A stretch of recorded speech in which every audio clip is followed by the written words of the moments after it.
मावशी ऐका ना, एक बाई तुमच्या बद्दल बोलत होती. हा का? हा. मला काही सांगू नको ते. वाटल्यास एक काम कर, तू तुझ्या पदरचे अजून त्याच्यात 10 वाक्य मिक्स कर आणि अजून 50 बायांना सांग. मला काही फरक पडत नाही.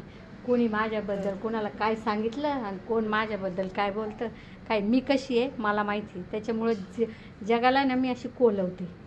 ती तरी चांगल्याला तुला माहिती चांगल्या गोष्टीला नावच ठेवलं. अहो एवढे महान पुरुष होऊन गेले, त्यांना नाही लोकांनी सोडलं. तर मी आपल्यासारखे तर लई सामान्य माणसं आहे. ज्याची जशी लायकी असतो ना तो तसा वागतो. बरोबर.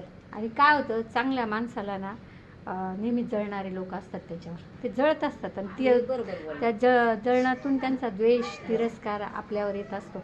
पण आपण आहे ना हे आपल्यापर्यंत पोचू द्यायचं ना, तुलाच ठेव. जळून जळून ते एक दिवस खाकून राखून मरून जातात.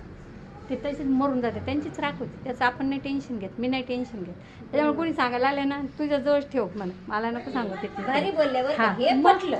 मग काय, कोणी आपल्याला जज करणं इतकं स्वतःपेक्षा कोण कोणाला माहिती असतं.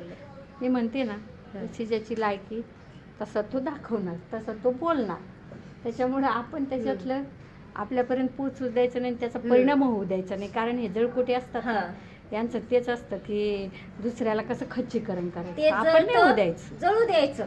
तो आहे बसलेला.